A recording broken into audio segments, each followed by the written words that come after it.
Hello and welcome to a Great Lakes Draft League analysis video. It's a bit different from what we've had with the Great Lakes Draft League at the moment. We're going to be looking at the playoffs teams and how these 6 teams will match up, and also we'll look at the 2 matches that are happening this week in the top 6 bracket. So the teams that made it were San Diego Senacondas, who went 10-0. You had the Great Lakes Aces, coached by Wakeman, who went 9-1, and they will have that first round bye. You then have the SoCal Sylveons, who finished third with 8-2. They will face the 6th seed, which is the MK Mimikyus or Yasha. Sylveons is coached by Dina. Just forgot about that one. But Yasha and Dina will face off in their match. The winner of that will play Wakeman. Yasha finished with a record of 6-4 for the season. Then you got the other match, which will be between the 4th seed and the 5th seed, which is Hunter and Archery in his Miami Flare versus us. We finished 5th, and we both had a 7-3 record for the season.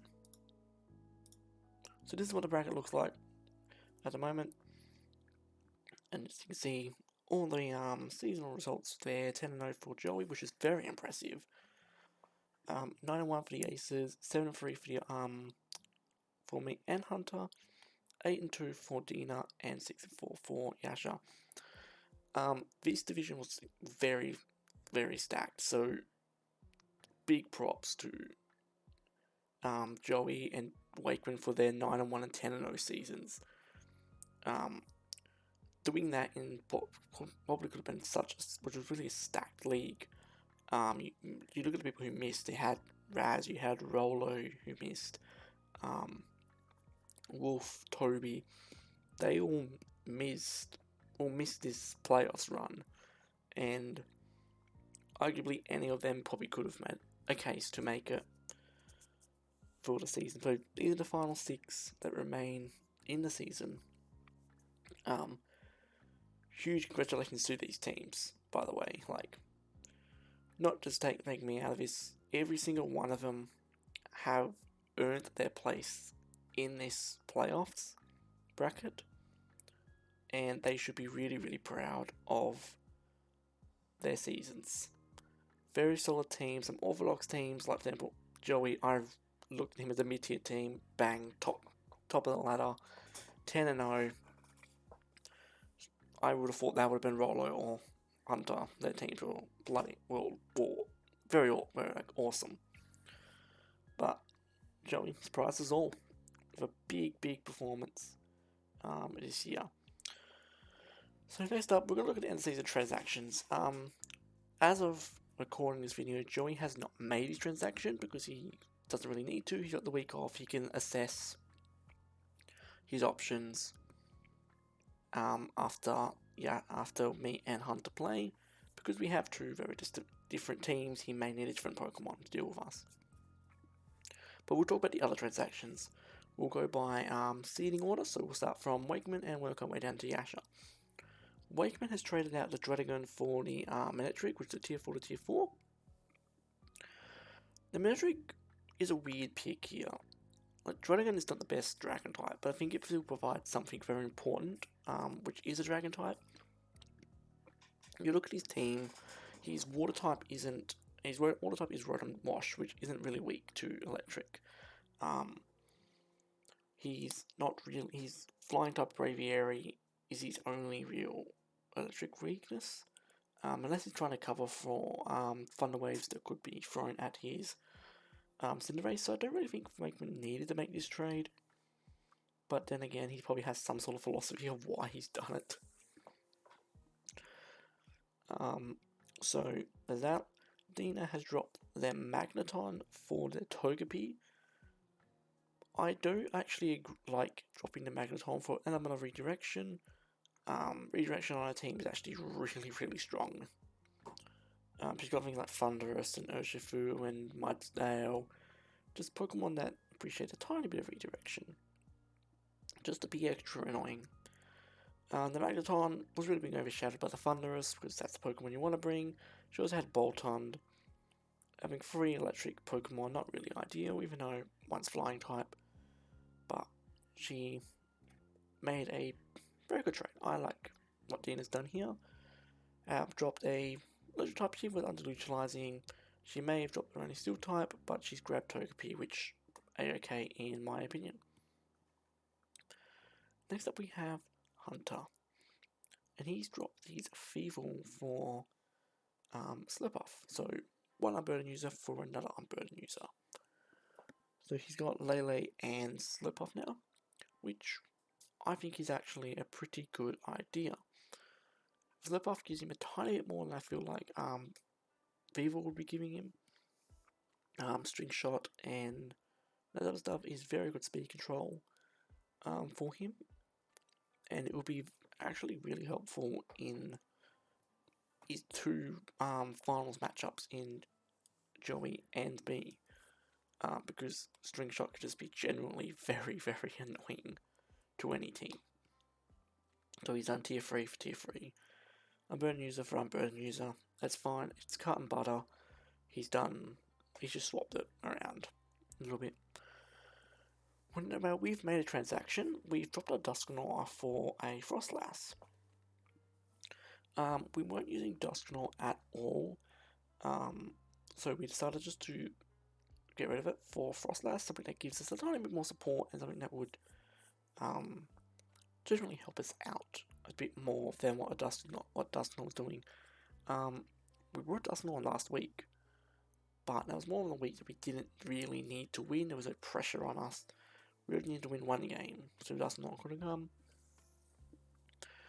I just think that Dusknoir fit better when we had the Metagross, so just patching that up and grabbing on a Frostlass for the playoffs run.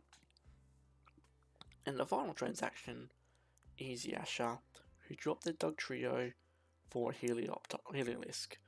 Helioptile's the pre-evolution. I actually don't mind Heliolisk at all. They have that rain composition, but also have the sun mode with Sableye. Because Sableye gets both rain and sun. This Heliolisk fits in beautifully on what Yasha wants to use. They can use under rain with dry skin, or they can use under sun with solar power. So it's a pretty decent trade in my opinion, and it should serve them a little bit better than what Dug Trio is serving them. So first up, we're going to look at the first final. This is because I count these first 2 games as elimination finals. Basically, the loser is out, and then the next one is semi-finals. So we're going to look at some key stats here from each of the teams. So we're going to start with Dina, and we're going to start with the Mimikyus with their key stats. So Dina was finished 3rd with an 82 record and a plus 11 game diff, while the Mimikyus had 6 and 4 with plus 4. The kill leaders have the same number of kills, Mesprit with 21 and Tapu Fini with 21. Dina has actually spread out the usage of her Pokemon very well, using Thunderous, Urshifu Rapid, Strike, and Mesprit all 17 times each. While Yasha has been heavily reliant on that Sableye, bringing that 22 times. Dina has a very good kill to death ratio of 71 kills and 54 deaths, and has a game win rate of 17 out of 23 or 74%. This compared to Yasha, which is 66 kills and 55 deaths, with a game win rate of 13 out of 22, which is 59%. It seems like in his things, it leans heavily into Dina. Like Dina should replicate what she did in the regular season and win this 2-0. But Yasha is not entirely out of this, and we'll look at this in the keys to the victories. So how can they win this? So we'll start with Yasha, because this is where we think is going to happen. Yasha lost the week 1 matchup against Dina 2-0, but this is a good thing, because week 1 is always a tough week. You're learning your team, you haven't made all your transactions you could have done. and it largely comes down to more of a player performance. So Yasha now knows what Dina wants to do into their team, and that was Thunderous. So he just has to stop. So they just have to stop the Thunderous, and they should be able to match Dina. They didn't bring Armado to any of the games in week 1, so maybe that's an adjustment. Armado on the rain, maybe could Oko Thunderous. Also, the Tapus need to be used well, because if you focus too hard on the Thunderous, it gives a chance for Urshifu to get off the hook. You bring the Tapus and you use them well, Urshifu won't get off the hook, and it should be pretty, it should even that matchup a lot more. But Dina holds the advantage here because she won the regular matchup. So she can generally just do what she did in week 1, and it should probably work again. But Yasha will adapt, so she needs to remember that in her prep.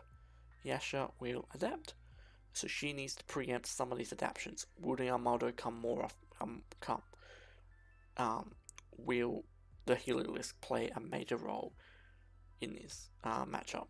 She needs to control that Sableye, because that Sableye can quash, and that's not ideal when your Pokemon are continuously being outsped and potentially being OHKO'd.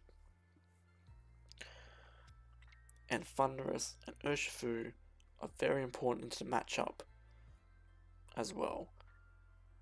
She can deal with both of the Tapus with just her Thunderous, and an Urshifu Rapid Strike can deal with that Armado. She plays those correctly, she can win it easily.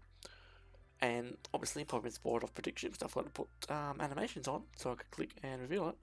I think Dina should win this. The matchup is heavily in her favour. It has much better and more reliable options such as her Thunderous Incarnate, her Urshifu Rapid Strike, and even her Mesprit. But Yasha is not completely out of this and absolutely can cause an upset if they control this Thunderous, this Urshifu, the Mudsdale, the Mesprit. They need to control them. If they can't, Dina will romp to an easy win and face Waker next week. But if Yasha can prepare very well and actually find a way to control these major threats from Dina's side, we may be looking at a big upset in the first week of finals. And we have seen a 6th place team beat a 3rd seed before in the GLDL. It happened in Erie last season, where Hippo beat me. I finished 3rd and Hippo finished 6th, so it absolutely can happen for a 6th seed to come up and it's upset the 3rd seed. So, I think this game is very much based in prep. So next up, we're going to look at this game. Me versus Hunter. Now, you may go, why are you reviewing your own game? Wouldn't you be biased? But I like to actually look at all the games. And this may also help Joey out a little bit in terms of preparing. Also give a little bit of help to Hunter. So, key stats from the Mario with Flair, they had 7 and 3 plus 9 game differential. We finished on the same record. The only difference was a plus 3 in game diff to Hunter. The kill leader for Mario Flair or Hunter is the Celesteela, 29 kills, which is the #1 ranked Pokemon. Meanwhile, from my side, it's the Primarina, and Primarina has carried my team this season. It's been such a good Pokemon, and I love it. Nuzlocke on Hunter's side, the most broad Pokemon is Celesteela, because if you sell it at 29 kills, it's probably going to be your most broad Pokemon. My most broad Pokemon is not my Prim, but it's actually my Entei. Entei has been actually doing pretty well for me. Without the Metagross, it's really come to its own as a offensive threat, and it has like 19 kills itself, so it's pretty nice. In terms of KD, it's very similar, 62 and 65 kills respectively. The only difference is the fact that I have 12 more deaths than Hunter, and I think this largely stems to my playstyle of getting the win at any cost. And the game win rate of 16 out of 23 or 70% compared to me, which is 15 out of 24 or 63%. It's pretty evenly matched in terms of season and kill leaders and what's being brought the most, how they're killing Pokemon, and how many games they're averaging winning. The regular season result was a 2-0 win to me, and the winner will play Joey in the semi-finals. So, Joey, you're going to want to watch in this one. So, how can each player win? Now, with Flare, you have to respect the Celesteela. The Celesteela is a Pokemon that loves to perform in playoffs or finals, because it forces the opponent to prep for it so much. But even then, Celesteela is a Pokemon you can't prep too hard for, because you can just use it to distract. And he has a Rain Core with Politoed and Ludicolo, and he has a Side Spam Core with Lele, Slurpuff, and his Kadabra. But then again, he could just use Selly. He could just try and Selly difference his matchup, because Selly is very good. He lost the regular season matchup, but he did say he played game 1 horrible, and game 2 was one off a tech move, which he should know is probably going to come, because I brought it against him. So how do I have to win this? So I won the regular video matchup with the Gravity Tech on my Sigilyph. Great tech, and everyone in the server is just memeing the shit out of it now. It's reviewed tech, so Hunter will be able to have to expect it, so it's time to adapt again. I have to hold the cards here. So pretty much, I just need to play smart and prep well in advance. That's how I win, because he's going to be looking at ways to, how does he not lose to my Gravity Spam? But even then, he has to respect the rest of my team. So I could bring the Gravity back. So it's a very interesting matchup, this one, because we're both evenly matched. It's the Celesteela on one side, there's Emperor Marina, Kartana, and Tay on the other side, which largely evils it out. So this will largely come down to who plays better. Prediction is very biased, but I think I win. I've got to back myself in here. But in seriousness, this should be an awesome set, and the winner will absolutely have deserved it, pretty much. So, good luck in advance to Hunter. Also, very nice shout out to Toxic for making this meme. He's very scared of gravity going into this week. Yeah. I might bring it. Just might put that out there. Might just bring it again. Just one more time. Just to bring it again. I think I will. So anyway, this is what I predict the bracket to look like. And I'm predicting I'm predicting Joey versus me in the week 2, but Hunter could absolutely be there. Because I want to back myself in, and I don't want to give the easy win to my opponent. And I'm thinking of a run back of the week 10 game against Dina and Wakeman. And if that happens again, that will be an awesome set to watch. They played awesomely in week 10, they will play awesomely again. So, that's my thoughts on the playoffs, pretty much. Yep, get out of here, antivirus, thank you. So, that's my thoughts of the playoffs, and generally how I think things will go. Obviously I'm not the best at analysing matchups and all that, so like I try to not give everything away to everyone, like as I said, just the major things what they struggled against in the regular season. I probably will make another one of these. I will make another one of these for the top 4 bracket, even if I win or lose. And then, of course, I will make a grand finals prediction. So yeah, there's that. So we don't have it scheduled yet, so we will have that out. I'm also in the Pokemon Premier League Challenger League, so I'll probably record a video announcing my team for that in the next couple of days. And then you'll have me versus Hunter in our top 6 match. So, should be a decent amount of content coming out. So, there should be at least 2 more videos coming out after this one. So, hopefully, we can get that win. So, bring on the playoffs, I guess. May the best team left in this win. If I had to make a prediction on who was actually going to win the entire thing, you have to. I can't go past Joey. He went 10-0 in the season, but he's undefeated a curse. Yeah, so I think he's just gonna play a diff. Well, not play a diff. Well, Spectria diff. The division. It's just been such a good Pokemon for him. Wakeman has certainly have the claim to it. He's gone 9-1. The only loss was to me, and even that was just RNG hacks and all that. But anyways, that's the end of my playoff analysis stuff. So I will see you all in the Pokemon Premier Draft. I don't know how Dan says it.